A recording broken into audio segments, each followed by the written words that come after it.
Hi Internet viewers, Frank Rauscher again.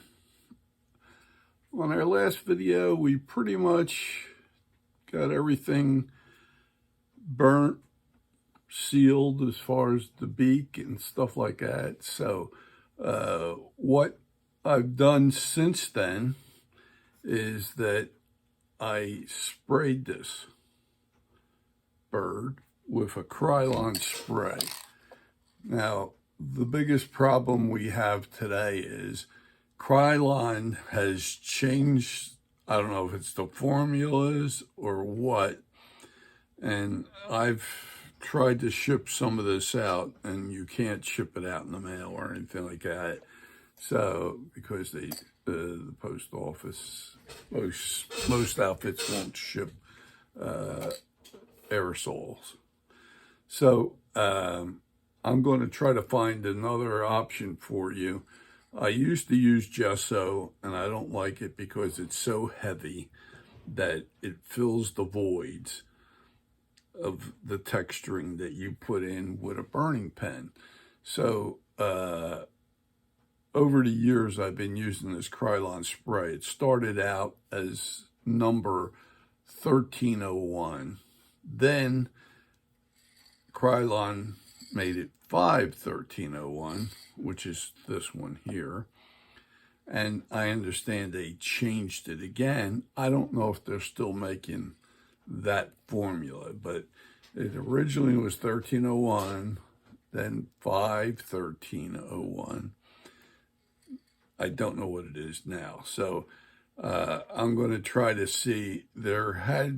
When I was in the business of selling a lot of stuff, there used to be another one that wasn't in an aerosol can that you painted on, and I'm going to try to find out if that's still available. I don't know if there is or not, because it was a limited supply at the time when I tried to get it, and I hadn't followed up on it. So I will try to find another way to seal the bird.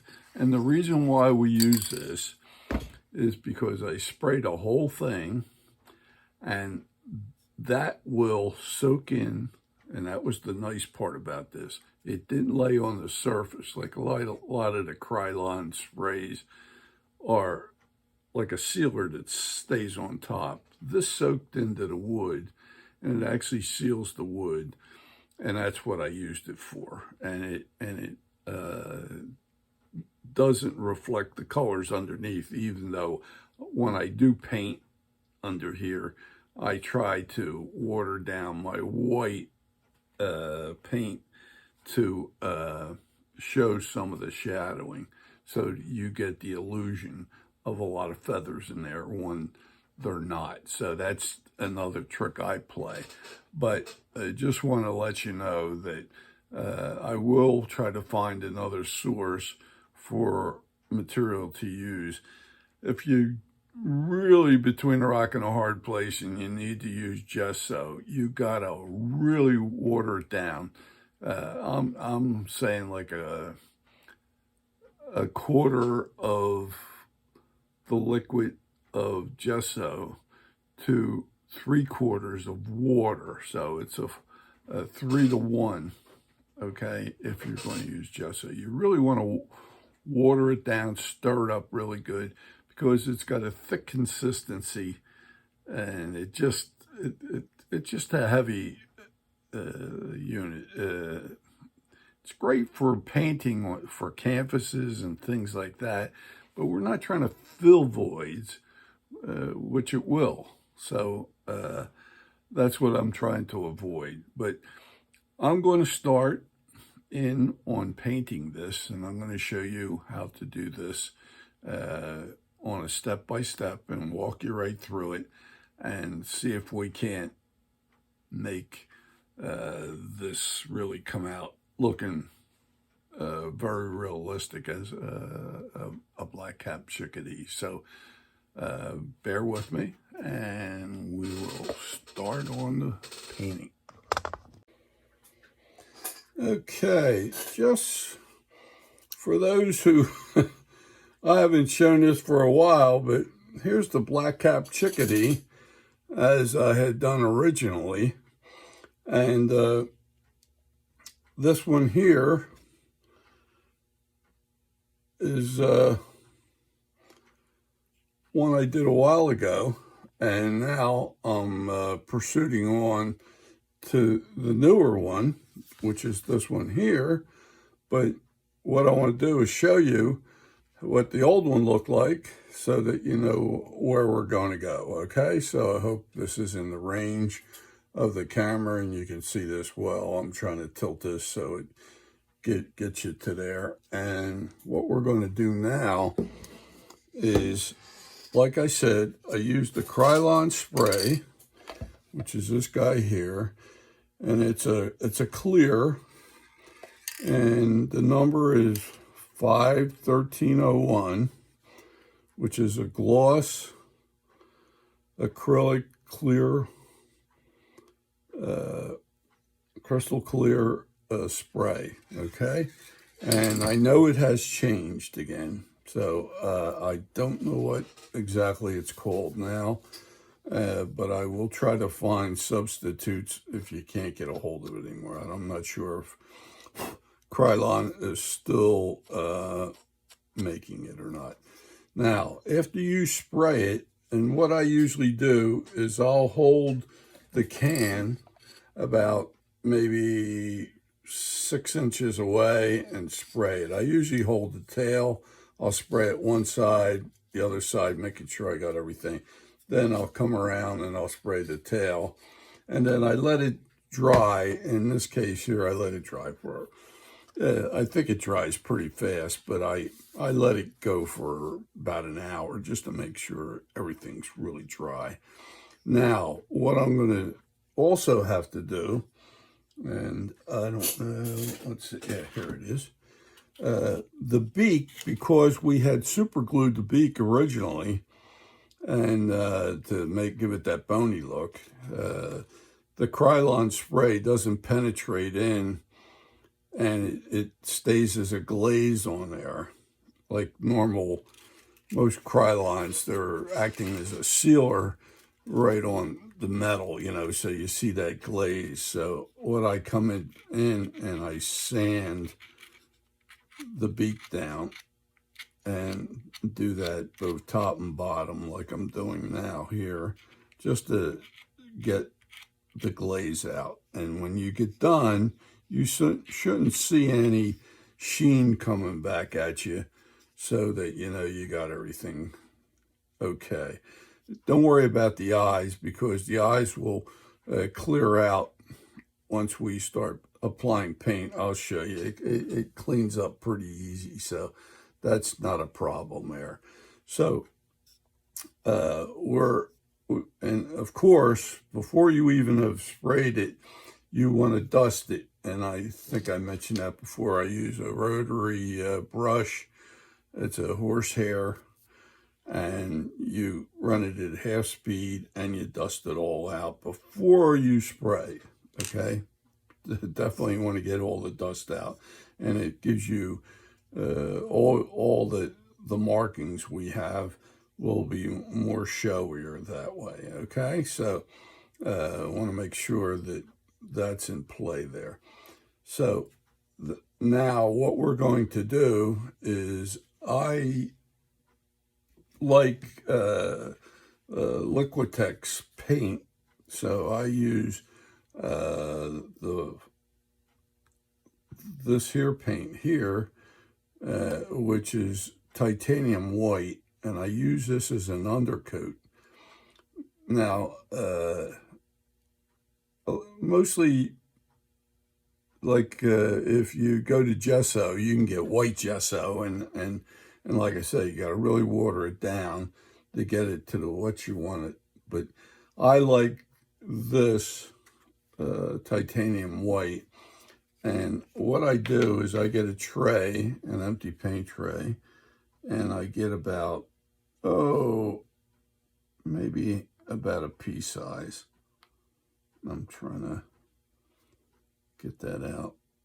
I'll hit it a couple other times there.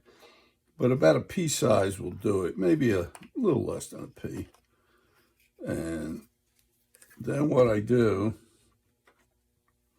I'll get a brush, I'll add water. Now I'm going to go about 3/4 of the way with water in there, and I'm going to stir that up. Now the trick here is to make sure that the paint doesn't still glob up. You want to really mix this well.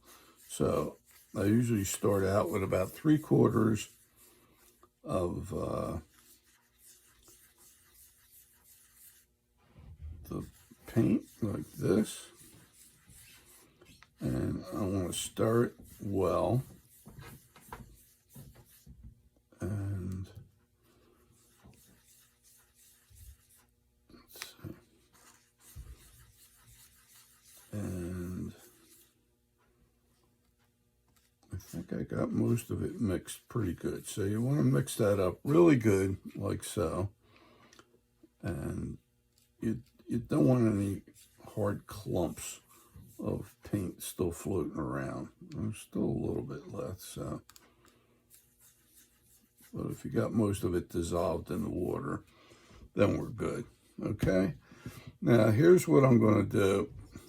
I usually like to start from the head and work back, because then I'll hold the tail. Then I'll dry this, and then come back and do the tail afterwards. So I'm going to come in, and I'm going to, you know what? I think I cheated a little bit here. I'm going to go back with the titanium white. I thought I did. I said a pea size, but I think I was pulling your leg when I said I had a pea size in there. I got a little bit more, which gets me closer to what it should have been. Because you want to go on, and you don't want it real heavy. At the same time, you want to have this ghosting going on, which I'll show you in a minute here. And that's when we put actual paint, the coloring on, I want to show some of it, okay? Maybe not in the head, because the head is really dark, okay? It has a black, basically a black head with a dark black bib as well. So I think I got that mixed. So I'm going to come in here, and I don't want it so runny neither. So I'm going to apply, I'm doing beacon everything. And I'm going to come in.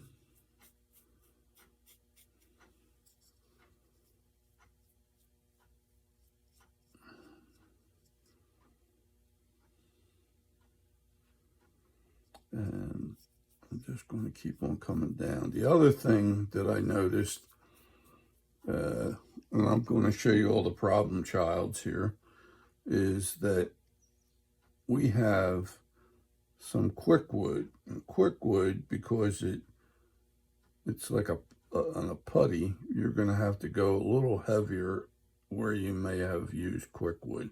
And that's right in here. So I'm going to lay that on a little heavier, but everywhere else here, I'm going to try to just drag the white through. And we will probably have to give it a few coats. So I'm going to try to get you there to that point. So we are going to see, now this mantle, I want to show some of these feathers back in here. So what I do is I pull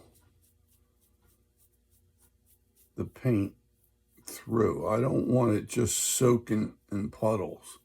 I'm trying to accomplish some what I call shadowing, where it shows through, especially in the mantle area, which is this area right in here.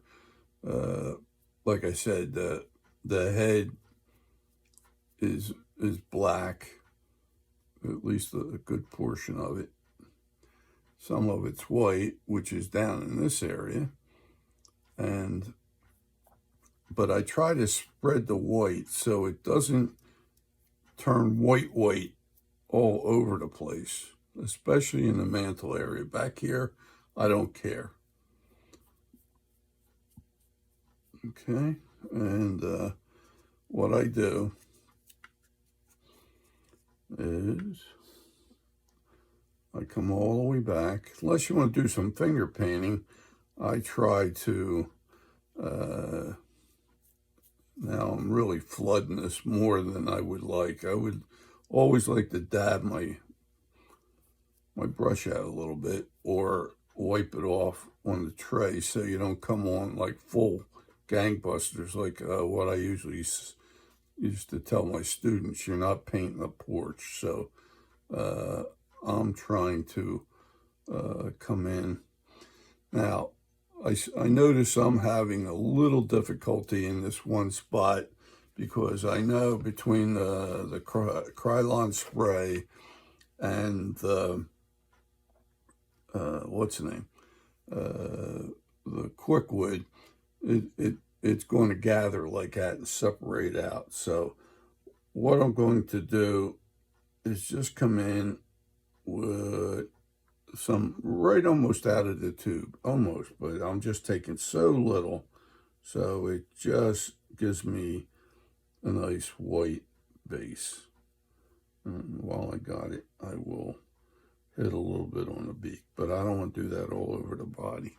Okay, hope I kept that in the camera there. Then I'm going to rinse that into my paint, take most of the paint off, and just see the coating on there now. Now, I want to make sure that what I may have skipped, I'll come back and just give it a little bit more on this first go around. And I don't want it so saturated, okay?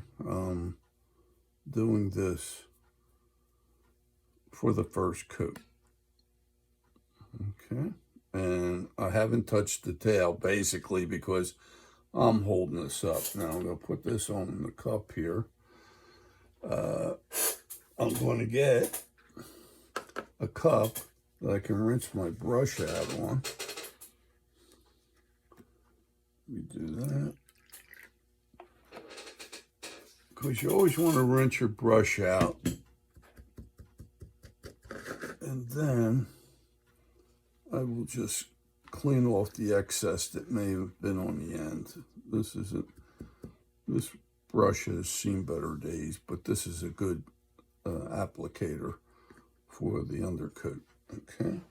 Now, bear with me 1 second. Oh, here we go.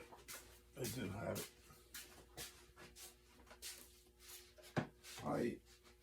I'm going to come in with a hair dryer,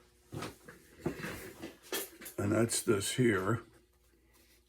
And what I'm going to do is hold this up, keep it away from the paint. Hope you guys can see this. And I'm going to dry this. And it's going to lighten up because I've watered the white down so much that I'm not trying to get everything white. And I'll show you that in a minute. Now, by doing this,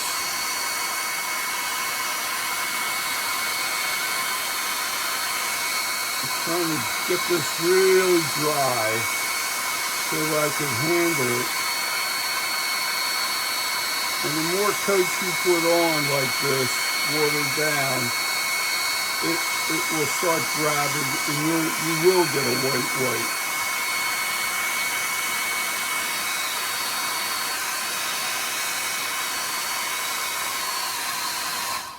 Let me shut that off now.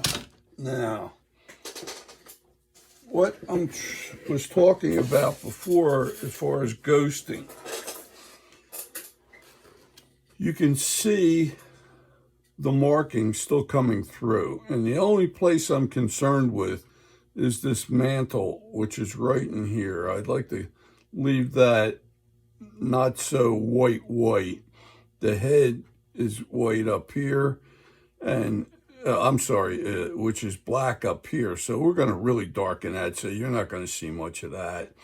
You are going to have some white through here in the cheek area, and then the bib is what I called, which is like the throat area right in here, will be black. So I've done this, and I can finger it, and I'm pretty good there. So I'm going to do it again. Take the excess off. I'm going to come up onto the beak, and you'll see it'll start grabbing a little bit more each time we do this, and it builds up. So, like I said, the head area on top and through the eye, I want to try to take the excess off. Yep. So it's not runny, so it's you're controlling it. Come down through the bib area, which is right here. Okay, onto the breast area. And if there's anything I missed on the beak, we can come back in on that. Then I'm going to come through the eye, come back, and I'm trying to stop right in this area here. I'm going to come in and give it another coat of white, but you'll see. Even through here, like so. Okay. Then I'm going to come through here.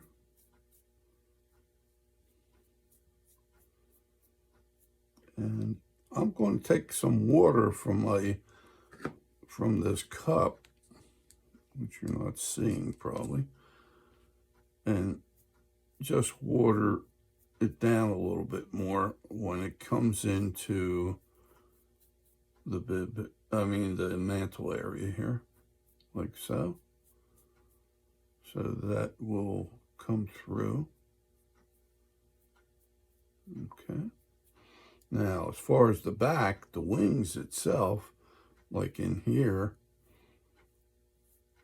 I want that white. So you can see that ring we have around there for the raising of the, where the bib stops and the wing feathers start showing up. Using that as the boundary. Getting that pretty good. There you go. Getting that down. And I don't want that puddling on there. I'm trying to give it a nice even coat. And if you see a lot of paint sitting there, move it. Okay, even though it's like a wash, I'm keeping it flowing. Now I'm going to go to the breast area, and I'm coming right through. And this I want white.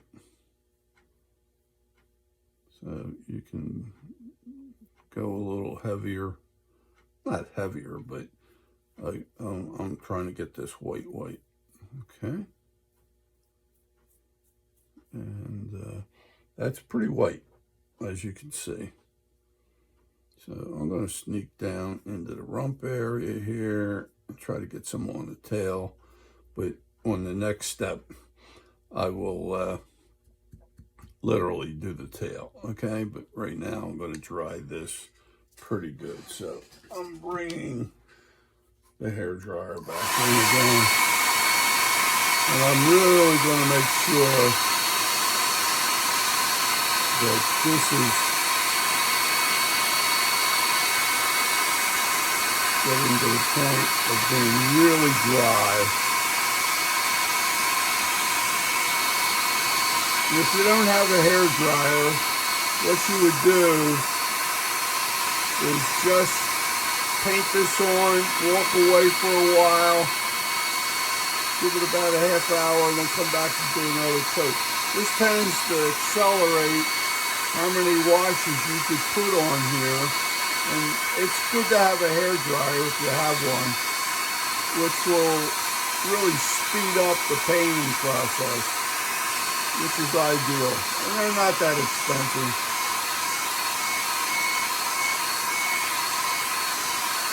So I want to make sure that this is really dry. I got this on high right now.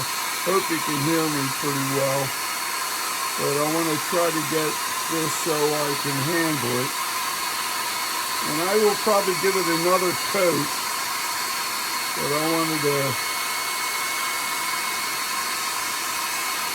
I got to get the tail, because the tail's got to be pretty much white.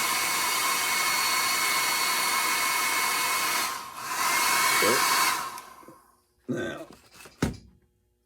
if I handle it, it's pretty dry. So now I'm going to come in, and I'm going to paint the tail. Okay. Do the underneath side into the rump area.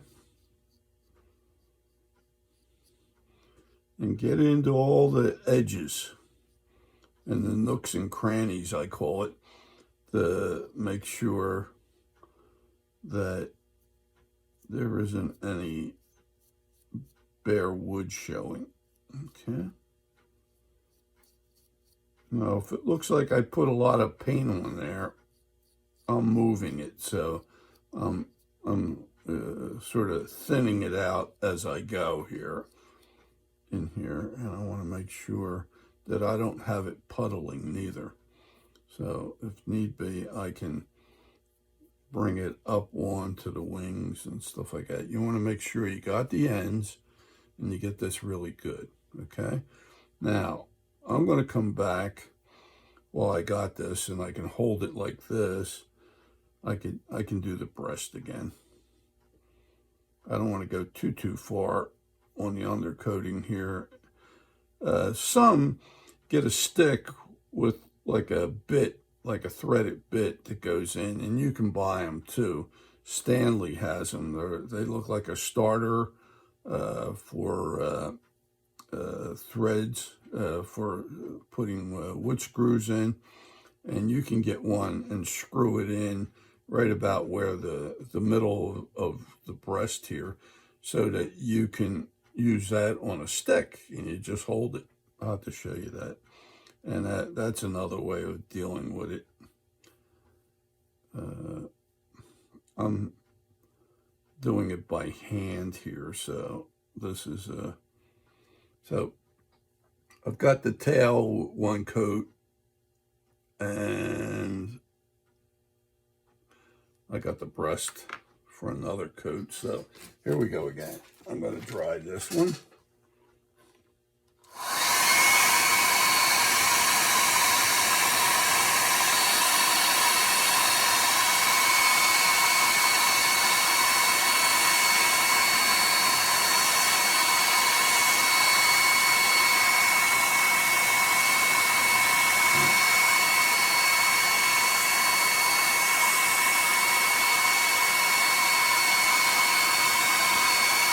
Hope I stayed in camera with you.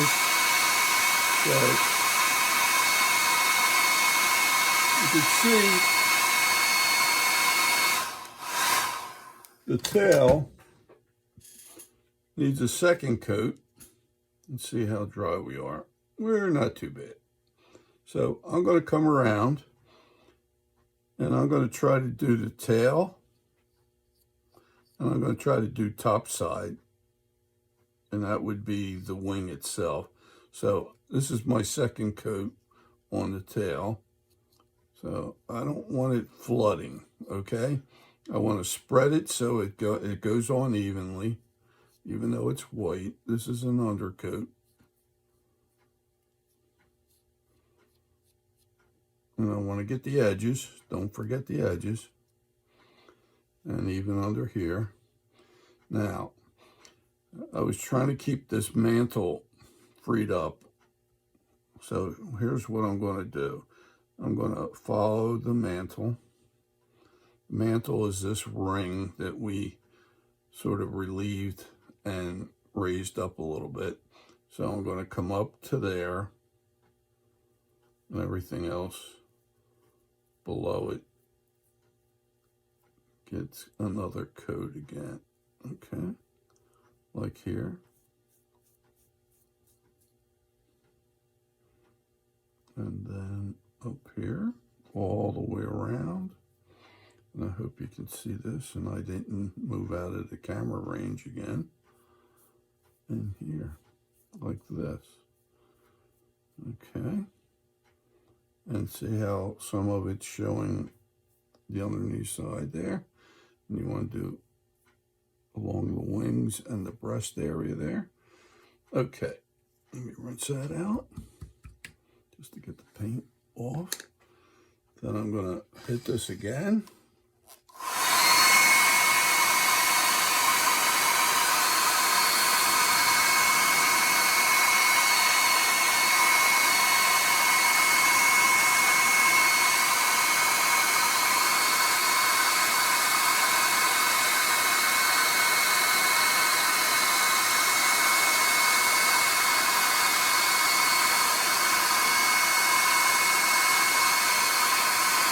I'm going to really try to get this pretty dry.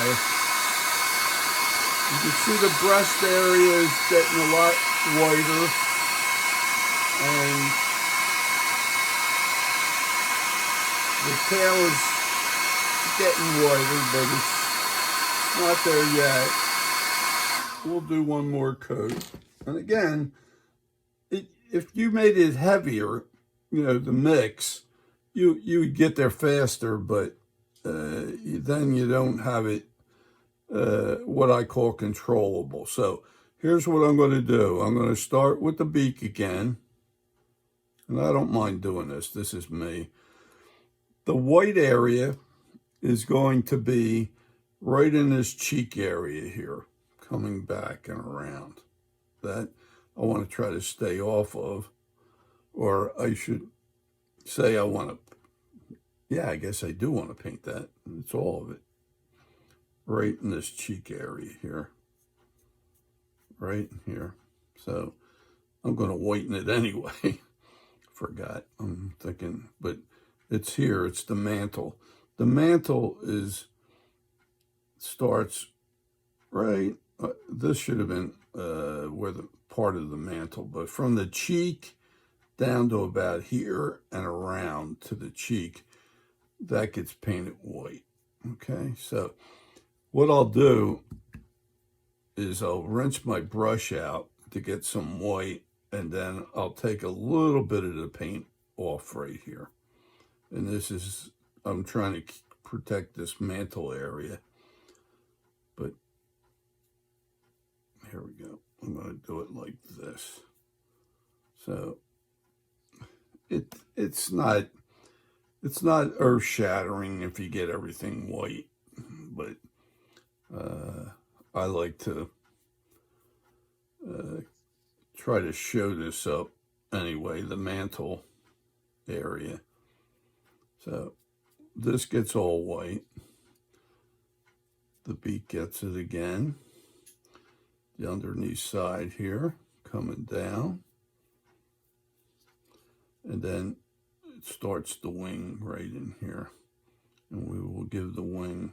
Now, if you guys make the paint heavier, you're going to get, you don't have to do it as often as I do. I like to keep it watered down just to be able to control things and not be as heavy. You can do it and make it shorter time frame if you know, you can coat it faster. But I like to just take my time and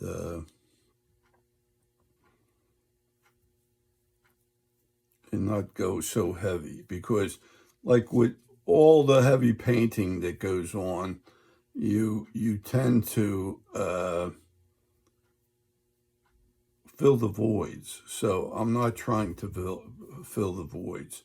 And the other thing that I didn't explain that I should have was that I do some burning sometime after I paint. And that can't be done with gesso. Gesso tends to peel up, and then you lose something. Now, here's what I'm going to do. I'm going to wet my brush a little bit, pick up a little of the white paint, and then come in here in the mantle area just to coat it one more time. But see how watered down it is? This is the mantle area. And when it dries, you'll see this ghosting out, okay? So I'm going to try, let's see if I can put this up here. And I'm going to try to finish the tail here, like so.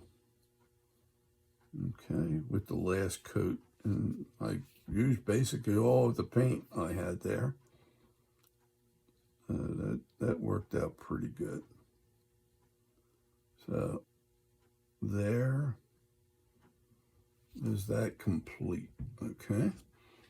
And I forgot to close my paint containers up, which you should also. And